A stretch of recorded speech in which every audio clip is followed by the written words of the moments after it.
우리 인생에서 가장 소중한 것은 무엇보다 동행이 있는 삶을 사는 것입니다.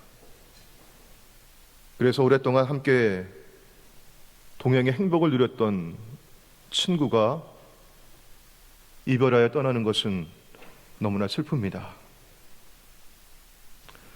얼마 전 우리는 오랫동안 함께 신앙생활 하시던 고 이명재 집사님을 먼저 주님 품으로 보내드리는 슬픔을 겪었습니다.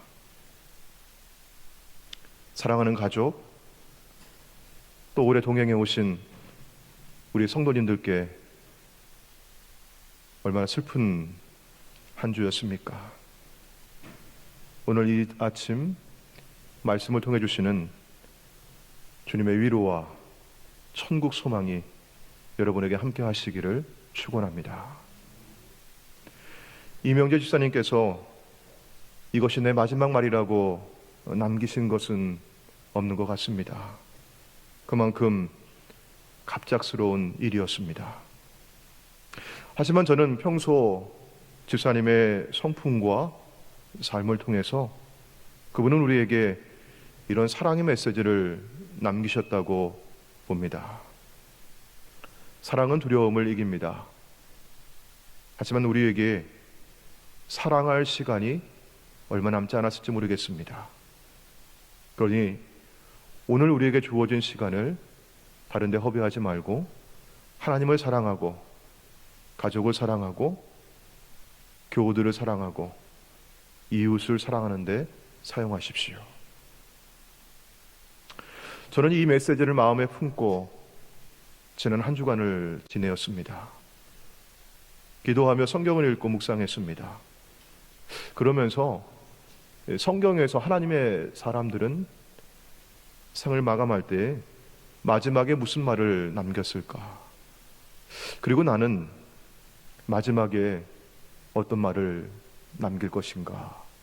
이런 생각을 하면서 성경을 읽었고 시편 90편의 말씀을 대하게 되었습니다. 오늘 함께 읽은 시편 90편은 여러분 성경에 보시면은 꺽쇠가 있고 제목이 달려 있어요. 표제어가 하나님의 사람 모세의 기도, 이렇게 제목이 달려 있습니다. 아마도 시편에서는 유일하게 모세가 쓴 기도 시라고 여겨지는 글입니다. 모세를 하나님의 사람이라고 소개를 했어요. 모세를 소개할 때 다른 무엇보다도 이 사람은 하나님의 사람입니다, 이렇게 소개를 했죠. 자, 그러면 이 시편을 읽으면서 과연 하나님의 사람은 어떤 기도를 하는가? 우리가 이런 궁금증을 갖게 됩니다. 그리고 여러분, 기도에도 맥락이 있습니다. 우리가 어떤 기도를 할 때는 그 기도에 상황이 있죠. 자, 그러면 모세가, 하나님의 사람 모세가 이 기도를 할 때 그가 어떤 상황에서 언제 어떤 심정을 가지고 이 기도를 드렸을까? 제가 성경을 읽으면서 12절 말씀 가운데 그의 심정을 조금이나마 엿볼 수 있었습니다. 우리 같이 한번 읽어볼까요? 시작. 우리에게 우리 날 계수함을 가르치사 지혜로운 마음을 얻게 하소서. 유한한 시간 안에 살아가는 인생의 덧없음을 깨닫게 해주는 지혜를 구하고 있어요. 무슨 일이 있었을까? 어떤 일이 있었길래 이런 기도를 드렸을까? 아마도 가까운 사람의 죽음을 겪은 뒤였을 겁니다. 민수기 20장에 보게 되면 가데스에서 누이 미리암이 하나님의 부름받아 세상을 떠납니다. 그리고 이어서 호르산에서 형 아론이 죽습니다. 비록 모세는 어릴 적에 나일강에 버려지고 그를 발견한 바로의 공주의 양자가 되어 자라지만 어머니가 유모가 되어서 형제들과 함께 어머니의 사랑을 받으며 자랐습니다. 40세에 애굽을 떠나 미디안 광야에서 홀로 외로이 지냈지만 다시 돌아온 모세에게는 미리암과 아론이 의지가 되었고 힘이 되었고, 그래서 형제의 정은 깊었습니다. 출애굽의 과업을 수행하면서도 광야에서 이 험난한 길에 곁에서 위로가 되고 함께하는 동역자들이었습니다. 이런 누이와 이런 형이 먼저 세상을 떠났으니 그 모세의 심정이 어떠했겠습니까? 여러분이 아마 그 심정을 이해하면서 오늘 본문의 말씀을 다시 읽어보신다면 뭔가 울컥하고 느껴지는 게 있을 겁니다. 제가 3절부터 11절까지의 말씀을 세 번역으로 준비를 했어요. 우리 천천히 우리 화면을 보시면서 다시 한번 읽어보겠습니다. 주님께서는 사람을 티끌로 돌아가게 하시고 죽을 인생들아 돌아가거라 하고 말씀하십니다. 주님 앞에서는 천년도 지나간 어제와 같고 밤의 한순간과도 같습니다. 주님께서 생명을 거두어 가시면 인생은 한순간의 꿈일 뿐 아침에 돋아난 한 포기 풀과 같이 사라져갑니다. 풀은 아침에는 돋아나서 꽃을 피우다가도 저녁에는 시들어서 말라버립니다. 주님께서 노하시면 우리는 사라지고 주님께서 노하시면 우리는 소스라치게 놀랍니다. 주님께서 우리 죄를 주님 앞에 들추어 내놓으시니 우리의 숨은 죄가 주님 앞에 훤히 드러납니다. 주님께서 노하시면 우리의 일생은 사그라지고 우리의 한평생은 한순처럼 쓰러지고 맙니다. 우리의 연수가 70이요 강건하면 80이라도 그 연수의 자랑은 수고와 슬픔뿐이요 빠르게 지나가니 마치 날아가는 것 같습니다. 주님의 분노의 위력을 누가 알 수 있겠으며 주님의 진노의 위세를 누가 알 수 있겠습니까? 그리고 이어서 모세는 우리의 날을 세는 법을 가르쳐 달라고 기도합니다. 모세가 숫자를 셀 줄 몰라서 이런 기도를 했을까요? 내가 얼마나 더 살지 그의 수명이 궁금해서 이런 기도를 했을까요? 그렇다면 무슨 의미일까요? 우리 다윗의 시편을 보게 되면 다윗도 비슷한 기도를 했던 것을 봅니다. 시편 39편 4절 말씀이에요. 우리 같이 읽겠습니다. 시작. 여호와여 나의 종말과 연한이 언제까지인지 알게 하사 내가 나의 연약함을 알게 하소서. 나의 연약함을 알게 하소서. 자, 그러니까 여기 모세의 기도 역시 하나님 나의 연약함을 아는 지혜로운 마음을 주옵소서. 이런 기도였던 것이죠. 모세는 우리의 연수가 70이요 강건하면 80이라도 그 연수의 자랑은 수고와 슬픔뿐이라고 합니다. 이렇게 수고와 슬픔뿐인 연약한 인생에 이런 무엇이 자랑이겠습니까? 성경은 지혜로운 자는 지혜를 자랑하지 말고 용사는 그의 용맹함을 자랑하지 말고 부자는 그의 부함을 자랑하지 말라고 말씀합니다. 나의 업적과 성취는 결코 나의 자랑이 될 수 없다고 하는 말씀이죠. 그런데 사람이 한창 때일 때는 이걸 잘 모릅니다. 여전히 내 기운이 있고 힘이 있고 건강이 있고 뭔가 성취하고 성공할 때는 자신의 연약함을 모를 때에는 이걸 모릅니다. 그때 우리는 내가 이것을 이루었다고, 내가 이만한 사람이라고, 내가 성공한 것을 보라고 업적과 성취에 도취되어 자랑합니다. 다윗은 승승장구했습니다. 전쟁할 때가 돌아와도 그는 전쟁터에 나갈 필요가 없었습니다. 부하들이 전쟁에 나가기만 하면 승리하고 영토를 확장합니다. 그때 그는 충성스러운 신하의 부하의 아내를 취하는 범죄를 저지릅니다. 어쩌면 속으로 이런 생각을 했을지 모르겠어요. 내가 이만한 사람인데 나에게는 이 정도는 누릴 만한 능력이 있고 자격이 있다. 하지만 하나님의 징계 아래 놓여게 되었을 때 비로소 그는 나의 연약함을 알게 하소서, 나의 연약함을 알게 하소서, 이런 기도를 드립니다.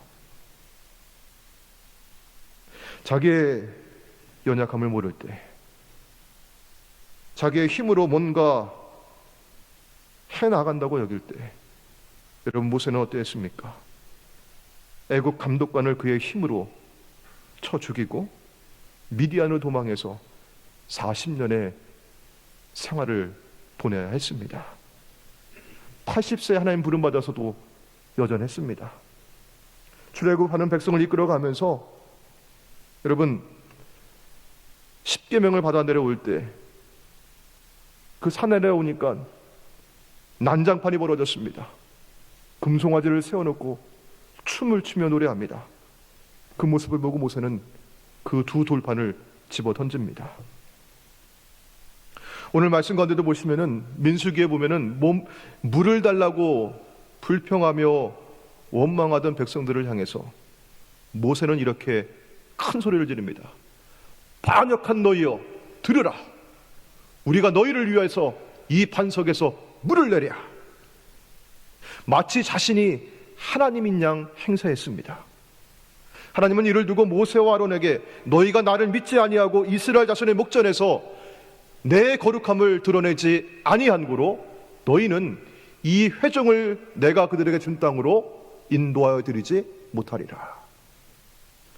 아론은 그래서 세상을 떠납니다.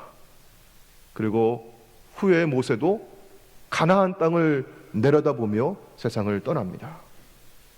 자신의 연약함을 모르는 사람은 하나님을 믿지 아니하고 그분의 거룩함을 드러내지 않습니다. 전도하다 보면은 자기 의지가 강한 분들이 있어요. 뭐라고 대꾸하죠? 하나님 믿으세요, 예수님 믿으세요 하면은요, 아 무슨 소리 하는 거요? 내 주먹을 믿지, 내 힘을 믿지, 내가 왜 하나님을 믿소? 이런 대꾸를 듣기도 하죠. 하지만 여러분, 우리는 기억합니다. 우리는 정말 연약합니다.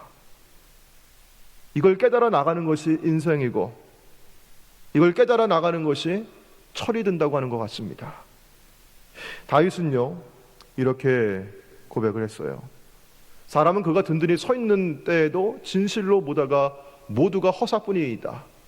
진실로 각 사람은 그림자같이 다니고 헛된 일로 소란하며 재물을 쌓으나 누가 거둘는지 알지 못하나이다.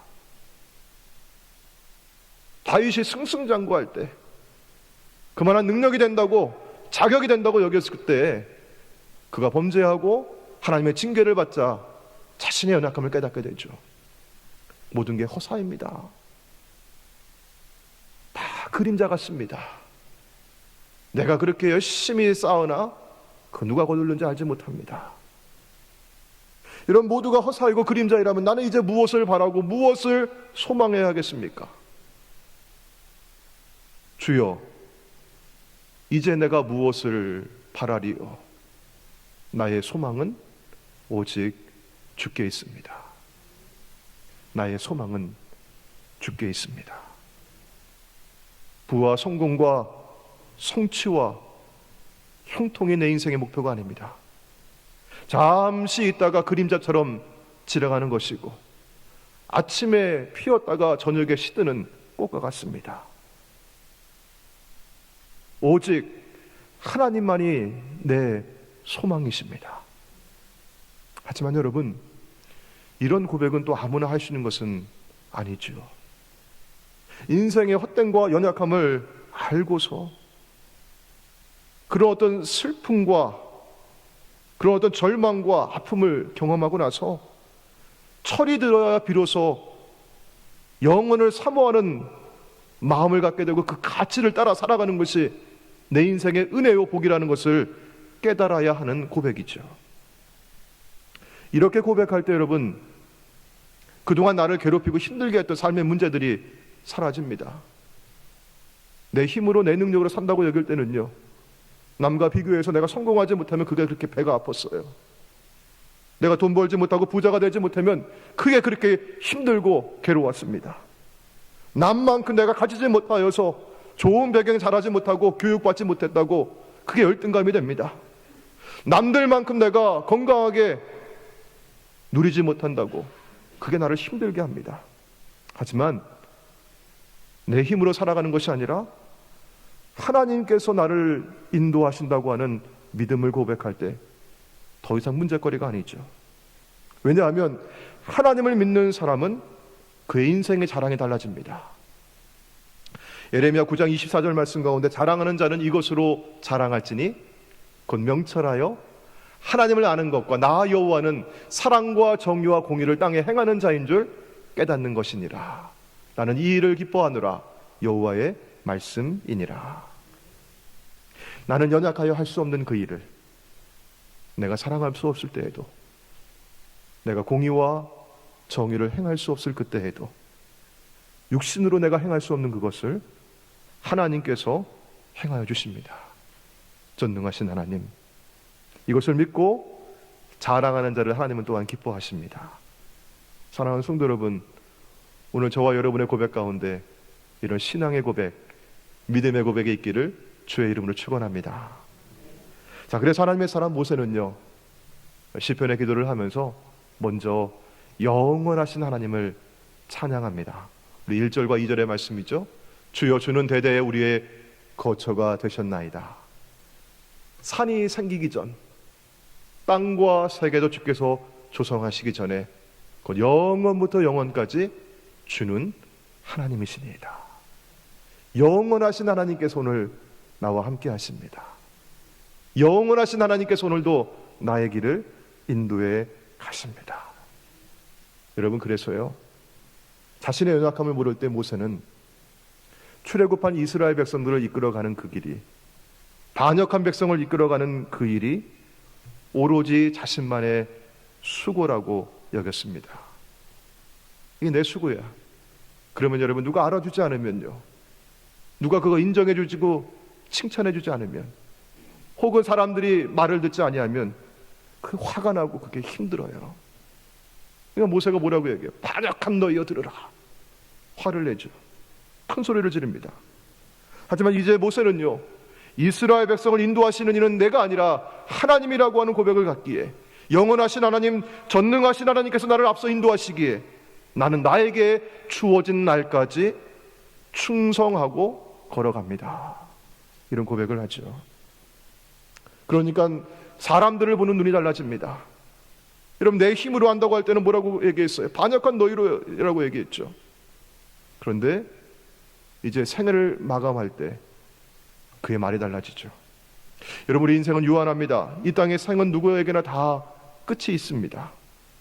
생의 마지막에 남기는 말은 참 소중하고 허투루 하는 말이 아닙니다. 왜냐하면 그가 살아온 삶의 경험과 지혜와 믿음이 거기에 담겨 있기 때문이죠. 자신의 연약함을 알고 영원하신 하나님을 믿고 의뢰하는 하나님의 사람이 남기는 마지막 말은 무엇이었을까요? 신명기는 모세의 마지막 설교입니다. 그 설교 가운데 모세는 마지막 유언을 남깁니다. 신명기 33장 1절 말씀은 이렇게 시작을 하죠. 하나님의 사람 모세가 죽기 전에 이스라엘 자손을 위하여 무엇을 함이? 축복함이 이러하니라. 반역한 너희여, 이렇게 거친 욕설을 내뱉었던 그의 입에서 이스라엘 백성들을 축복을 합니다. 그의 마지막 말은 이렇게 마무리합니다. 33장 29절입니다. 이스라엘이여, 너는 행복한 사람이로다. 여호와의 구원을 너같이 얻은 백성이 누구냐? 사랑하는 성도 여러분, 우리도 서로를 향해서 이렇게 축복하기를 원합니다. 당신은 행복한 사람입니다. 하나님의 구원하심을 이렇게 경험한 사람이 어디 있습니까? 이런 축복을 전하는 입술이 되기를 간절히 원합니다. 행복을 전하는 말, 소망을 전하는 말. 여러분, 지금 여기 사는 동안에 우리는 자신의 연약함을 깨우치기를 기도합니다. 우리 모두가 다 연약합니다. 저도 연약합니다. 연약하기 때문에 실수하고 넘어지고 잘못합니다. 여러분, 동병상련이라고 하죠. 같은 병을 알아본 사람이, 아파본 사람만이 아픈 사람의 마음과 그 처지를 이해할 수 있습니다. 연약함을 아는 사람이 다른 사람의 연약함을 공감하고 보듬어주고 동정할 수 있습니다.